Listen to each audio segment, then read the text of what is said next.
Have you ever heard about the Roswell Incident?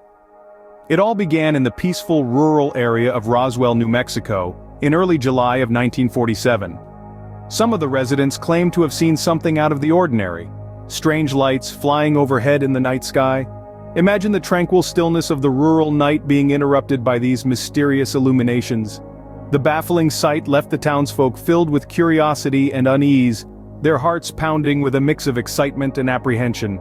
The lights danced across the sky, creating an eerie spectacle that was both fascinating and chilling. The residents could do nothing but watch in awe as the lights disappeared into the darkness, leaving behind a trail of questions and speculation. This was their first brush with the inexplicable, a prelude to the extraordinary events that were about to unfold.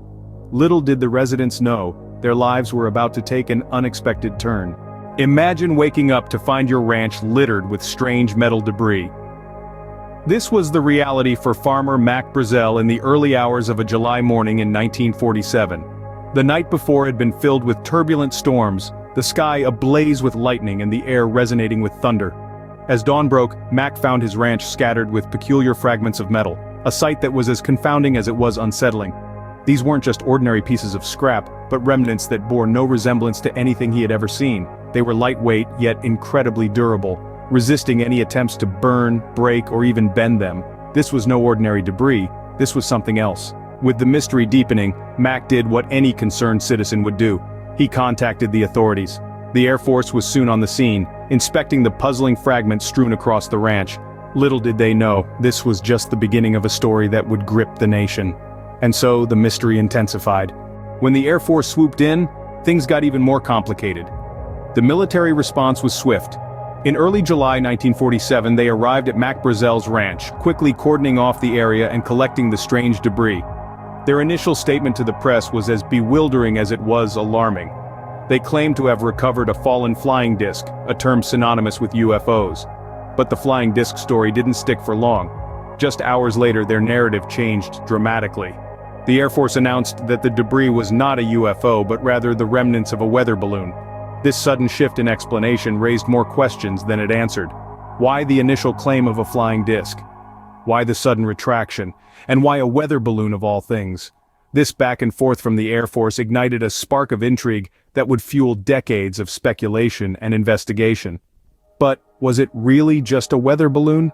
The Roswell incident was forgotten, but not for long. The 70s, a time of questioning authority and exploring the unknown, breathed new life into this puzzling phenomenon. Ufologists, those dedicated to studying unidentified flying objects, dusted off the old Roswell case, peering at it with fresh and curious eyes.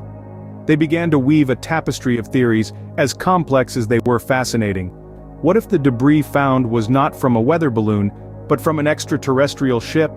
What if the sheep were not the only ones who had witnessed the crash, but alien crew members as well? And what if the military, in a desperate attempt to maintain control, had swiftly swooped in to cover it all up? These questions, once whispered in hushed tones, began to echo louder in the chambers of public discourse. The Roswell incident, once a forgotten page in history, was now a riveting tale of conspiracy. Conspiracy theories once formed are not easily dispelled. The US Air Force had one more card to play. Decades after the initial event, they published two reports, one in 1994 and the other in 1997. These tried to shed light on the Roswell incident, but instead they only sparked more questions. The first report identified the crashed object as a surveillance balloon from Project Mogul, a top-secret initiative monitoring nuclear tests. But was this just a convenient explanation? The second report, released 3 years later, attempted to explain the tales of extraterrestrial bodies. It suggested they were likely crash test dummies dropped from high altitudes in 1953, a full 6 years after the Roswell incident.